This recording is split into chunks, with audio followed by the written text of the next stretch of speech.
कभी औरंगजेब तो कभी राणा सांगा। कौन है ईमानदार और कौन है गद्दार? कौन है देशभक्त और कौन है भारत माँ का सपूत? इसको लेकर के पिछले 1 महीने से चल रही रोड से लेकर के सदन तक जंग है। कभी अ, औरंगजेब के बहाने देश के मुसलमानों को गद्दार बताने की कोशिश की जा रही है, तो कभी देश के राजपूतों को राणा सांगा के बहाने गद्दार बताने की कोशिश की जा रही है। क्या है पूरी सच्चाई? क्या अबू आजमी की स्टेटमेंट सही है या फिर दलित सांसद रामजी लाल सुमन सही कह रहे हैं? इतिहास के झरोकों में क्या छुपा है? नमस्कार, मैं राहुल नागपाल और आप देख रहे हैं अम्बेडकर नामा और बोल 85 की ये साझा पेशकश। जैसा आपने सुना कि क्या है इतिहास के झरोकों में सही बात, तो मेरे साथ प्रोफेसर रतनलाल साहब हैं और इतिहास पढ़ाते हैं। सर, राणा सांगा गद्दार, उनके वंशज गद्दार, औरंगजेब गद्दार, मुसलमान गद्दार, ये 2 मुद्दे पिछले 1 महीने से रोड से लेकर के उस सदन तक और अब कल दलित सांसद रामजी लाल सुमन के आवास पर करनी सेना के द्वारा एक तरीके से हल्ला बोल कर दिया गया। देखिए, हिंसा के तो हम खिलाफ हैं, हुँ, है ना? बात विचार विमर्श जारी रहना चाहिए। लेकिन एक सवाल से मैं शुरू करता हूँ हुँ, कि एक व्यक्ति के अ, डकैत हो जाने से, चोर हो जाने से, बदमाश हो जाने से क्या पूरा समुदाय हो सकता है? हुँ, पूरा समुदाय को आप टारगेट कर सकते हैं? हुँ, अगर औरंगज़ेब आज ज़िंदा होता, हुँ, तो जो लोग औरंगज़ेब के बारे में बोल रहे हैं, वो बोलते? बिल्कुल है। हैं? औरंगज़ेब के दरबार में कौन-कौन जाति के लोग थे? हुँ, उनके उनके मिनिस्टर, फाइनेंस मिनिस्टर कौन थे? हिंदू थे? हुँ, वो काय समुदाय के थे? हुँ, इतिहास पता कीजिए। उससे पहले मैं एक बात बताता हूँ, जो आज भारत माता, भारत माता, भारत माता जो चिल्ला रहे हुँ, हैं, जिस समय की आप बात कर रहे हैं, उस समय में भारत नाम की कोई चीज़ थी इस तरह? नेशन था कोई? नहीं, राष्ट्र था? हुँ, राजे रजवाड़ों का समूह था, सबके अपने-अपने रजवाड़े थे। हुँ, सबकी अपनी राइवलरी होती थी, दोस्ती होती थी, दुश्मनी होती थी। क्या महाराणा प्रताप के सेना में सिर्फ राजपूत थे? हुँ, कि मुसलमान भी थे, हुँ, भील भी थे, हुँ, सब थे। क्या शिवाजी की सेना में सिर्फ मराठा थे? हुँ, कई समुदाय के लोग थे। बिल्कुल। और जो भीमा कोरेगांव हुआ था तो उसमें एक ही जाति के थे, नहीं मराठा भी थे, राजपूत भी थे, हुँ, महार भी थे ज़्यादा संख्या में। हुँ, तो इतिहास का आजकल को नेता सबको देख के लगता है कि वही व्हाट्सएप यूनिवर्सिटी में जो है ना उलझ गया है, हुँ, फँस गया है।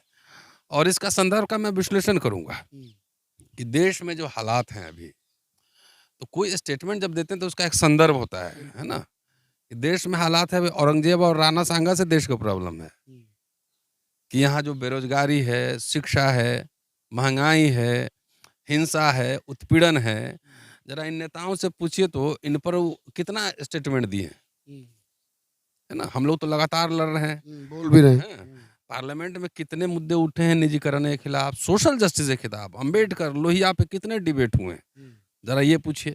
तो इतिहास की जब आधी अधूरी जानकारी देखिए इतिहास अम्बेडकर भी इतिहास के बारे में लिखते हैं लेकिन वो संदर्भ देते हैं, हुँ, तो संदर्भ को समझना बेहद ज़रूरी होता है।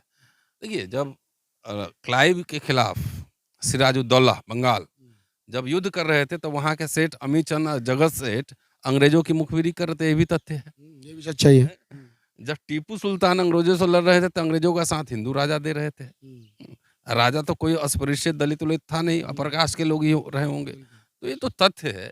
लेकिन उससे हम ये नहीं कह सकते उसके पूरे वंशज हैं। हुँ, जैसे एक मुसलमान खराब है तो सारे मुसलमान खराब हो गए। हुँ, एक एक कोई गलत है तो सारा समुदाय गलत हो गया। हुँ, हाँ, ये ज़रूर है इतना आजकल जो क्रिमिनल्स की भी जाति आजकल होने लगी है, हुँ, कि अगर किसी खास समुदाय का व्यक्ति क्रिमिनल हो जाता है, तो उसका समुदाय उस पे चुप रहता है, उसके हुँ, उत्पीड़न पे चुप रहता चुप है, रहता है। ये बात अलग है। लेकिन पूरे समुदाय को आप टारगेट नहीं कर सकते। नहीं कर सकते हैं। बहुत सारे क्रांति करने वाले लोग भी सवर्ण जमात के हुए हैं। हुँ, तो मेरा ये कहना है कि हिंदू राजा से लड़ रहा था। हुँ, मैं बाबा साहब का एक भाषण ही कोट कर देता हूँ, बिल्कुल। लेकिन उसका एक संदर्भ है। हुँ, 25 नवंबर 1949 को जब संविधान सभा में उन्होंने लंबा भाषण दिया था, हुँ, तो उसमें इन्होंने पूरा ये संदर्भ सब कोट किया था। हुँ, उसमें हो सकता है कि उनका रिसर्च कमज़ोर हो, मजबूत हो, लेकिन वो तो रिकॉर्डेड है ना, हुँ, संसद में रिकॉर्डेड है। बिल्कुल। कलेक्टेड राइटिंग्स एंड स्पीचेज़ में वो छपा हुआ है। हुँ, वही मैं कोट कर देता हूँ, हिंदी का वॉल्यूम 40 है और पेज नंबर चले जाइए 146 पर। हुँ, वो कह रहे हैं कि मैंने य एक लंबा भाषण देने के बाद हुँ, मैंने यहाँ अपना भाषण पूरा किया होता, लेकिन हुँ, मेरा मन देश के भविष्य को लेकर इतना चिंतित है कि इस बारे में मेरी राय व्यक्त करने के लिए इस अवसर का इस्तेमाल किया जाए, ऐसा मुझे लगता है। 26 जनवरी 1950 के दिन भारत एक आज़ाद देश बनेगा। फिर उस आज़ादी का क्या होगा? भारत अपनी आज़ादी को बरकरार रखेगा या फिर से गवा देगा? मेरे मन में यही विचार पहले आता है। भारत पहले कभी आज़ाद नहीं था, ऐसी बात नहीं है, लेकिन एक बार उसने अपनी आज़ादी गवाई, पेज नंबर 147 गवाई है। क्या एक बार फिर वही आज़ादी गवा बैठेगा? भविष्य के बारे में यही सवाल मुझे ज़्यादा चिंता में डालता है। भूतकाल में भारत ने न केवल अपनी आज़ादी गवाई थी, ऐसी बात नहीं है। भूतकाल में भारत ने केवल अपनी आज़ादी गवाई थी, ऐसी बात नहीं है। देश के ही कुछ विश्वासघात करने वाले और बेईमान लोगों के कारण भारत ने अपनी आज़ादी गवाई थी। यह वास्तविकता मुझे बेहद बेचैन करते हैं। मोहम्मद बिन कासिम ने सिंध प्रांत पर हमला किया। उस वक्त 10 राज्यों के सैनिक अधिकारियों ने मोहम्मद बिन कासिम के दूतों से घूस ली और अपने राज्य के लिए लड़ने से इनकार कर दिया। मोहम्मद गौरी को भारत पर आक्रमण करने का आमंत्रण जयचंद्र ने दिया था। पृथ्वीराज के खिलाफ लड़ने के लिए उसने मोहम्मद गौरी को अपने और सोलंकी राजाओं की मदद का आश्वासन दिया था। शिवाजी जब हिंदुओं की मुक्ति के लिए लड़ रहा था, उस वक्त अन्य मराठा सरदार और राजपूत राजा मुगलों की ओर से युद्ध लड़ रहे थे।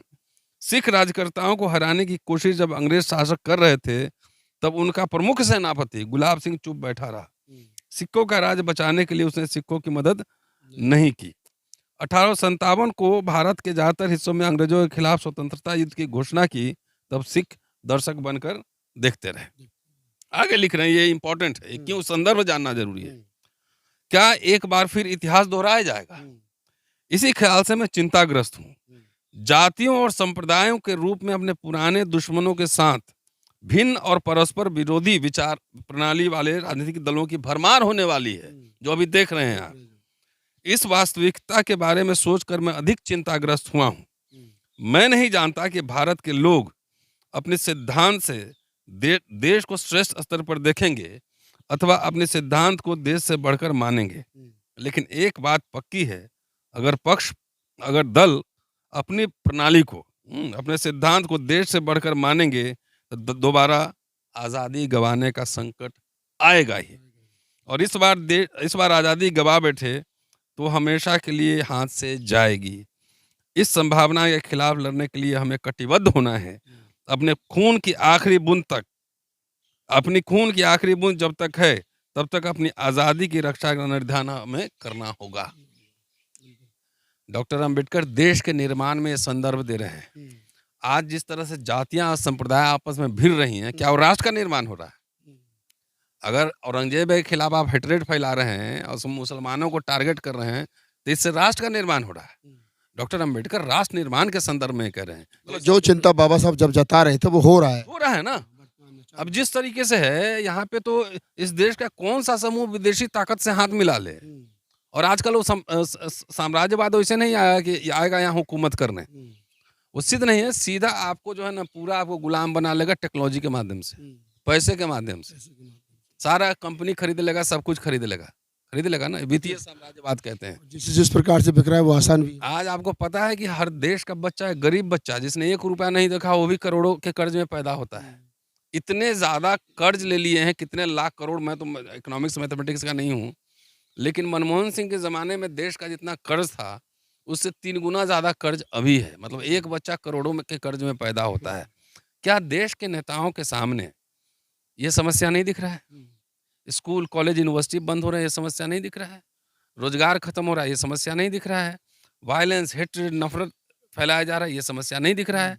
और खास तौर से दलित पिछड़े सांसद, अभी आंकड़ा पार्लियामेंट में आ गया है कि 78% जो हाई कोर्ट के जजेस जो वो सवर्ण है 2018 के बाद से अब तक 5% में SC ST माइनॉरिटी है। ये नहीं समझ में आ रहा है। पार्लियामेंट में ये भी सवाल उठा कि रोस्टर का मैनिपुलेशन हो रहा है और रिजर्व सीट पर जो है वो जनरल कैटेगरी के लोग का अपॉइंटमेंट हो रहा है। ये सवाल नहीं दिख रहा है। तो सबका एक डिजाइन है। कौन लोग इसके पीछे है डिजाइन करने के लिए?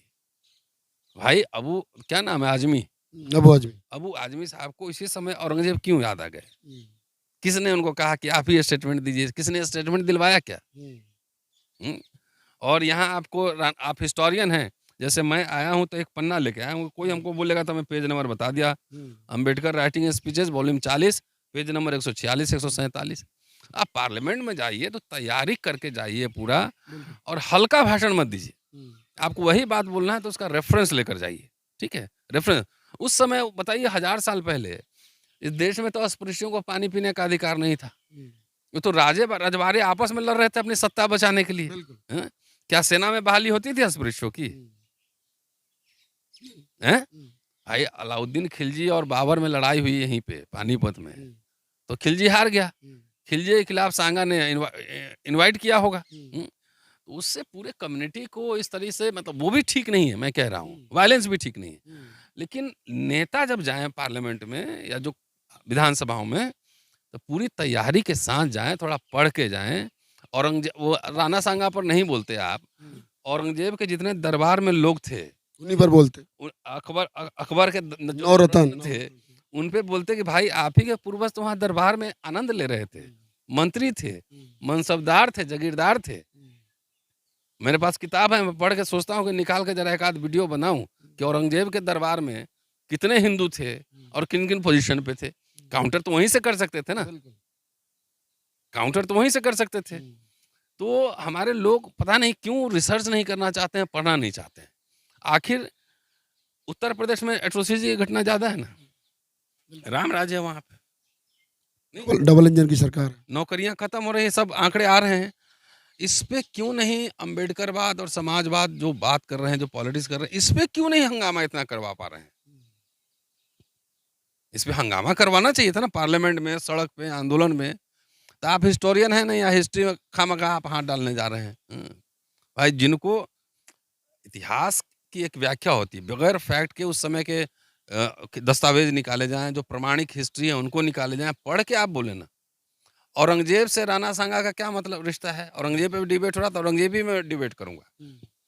नहीं, रामजी लाल सुमन जो हवाला दे रहे वो कह रहे हैं कि बाबरनामा आप पढ़िए, तो बाबरनामा में बाबरनामा का जो जीवन चरित्र है बाबा, वो खुद बाबर ने लिखा, और उसमें कह रहे हैं कि मुझे उसने इनवाइट किया था।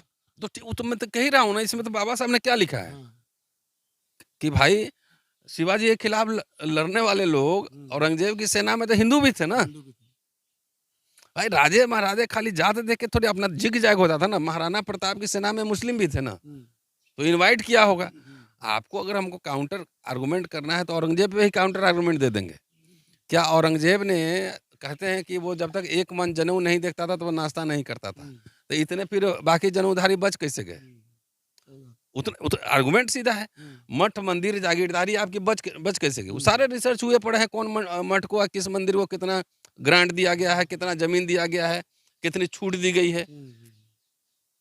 हमारे नेता सब हिस्टोरियन को नहीं अपने पास पढ़ के जाना चाहिए, पढ़ के नहीं जाते। ही काउंटर कर देते। बिल्कुल। बाबर पे रिसर्च कीजिए ना, आर्टिकल लिखिए ना, फिर आर्टिकल लिखिए। तो सवाल अभी देखिए, मैं तो समझता हूँ कि इस तरह का जो चल रहा है ना, सब इसके पीछे डिजाइन है ये। यानी ताकि जो मेन मुद्दे हैं वो की बेरोजगारी, शिक्षा, नौकरी, जो बेसिक सवाल है उससे उनको भटकाया जा सके। हाँ, दूसरा है कि भाई राम राज्य है तो वहाँ तो मन चल, जो मर्जी हो करेगा ही करेगा, FIR भी होगा, छूट भी जाएगा। आपको तो खीरा चोरी के आरोप में ही जेल भेज देगा, बुलडोजर चल जाए। हाँ बुलडोजर चल जाएगा, बेल भी नहीं मिलेगा। नहीं मिलेगी। तो राणा सांगा हो या औरंगजेब, और इन दोनों पर स्टेटमेंट देने वाले, चाहे तो रामजी सुमन हो चाहे वो आजमी, उन दोनों को इतिहास पढ़ना चाहिए। और पढ़ने के बाद से पहले ये भी जो प्रोफेसर रतनलाल ने चिंता जताई कि इनके पीछे कौन है आखिरकार। बाबा साहब जो आपको चेता रहे हैं कि जाति संप्रदायों में एक दूसरे के सामने होंगे, उससे देश का संकट आएगा देश पर। विदेशी एजेंसी फिर आके यहाँ पे भड़का सकती हैं, भड़का आपको गुलाम बना सकती हैं फिर से। लेकिन इस बार पॉलिटिकल गुलाम नहीं, आर्थिक गुलाम बना देगा, गुलाम बनाया जाए। तो जिस प्रकार से उन्होंने बाबा साहब डॉक्टर अम्बेडकर के वॉल्यूम 40 पेज नंबर 146 और 47 का जिक्र करते हुए बारीकियों से चीज़ को समझाया, तो इतना तो तय है कि कहीं ना कहीं ये प्लान है, प्रायोजित है कि आपको ये बोलना है तो मुझे ये बोलना है, आप ये बोलिए तो मैं ये बोलूँगा। कहता हूँ ना, तो मेरा एक हिस्ट्री पे बोलता हूँ, तो हिस्ट्री में मैंने PhD की है। जो बोलता हूँ उसमें अड़ जाऊंगा मैं। किसी के धमकियों से नहीं डरने वाला, ठीक है? डरना भी नहीं चाहिए, किसी को भी नहीं, सुमूर को भी नहीं डरना चाहिए। उन्होंने कहा डरूंगा नहीं। हाँ ठीक है, लेकिन थोड़ा सा तैयारी करके, होमवर्क करके जाते तो और अच्छा होता। हाँ। चलिए, तो इस पूरी बातचीत के बारे में आपकी क्या प्रतिक्रिया है, हमें कमेंट सेक्शन बताइए और हमें दीजिए इजाज़त। धन्यवाद।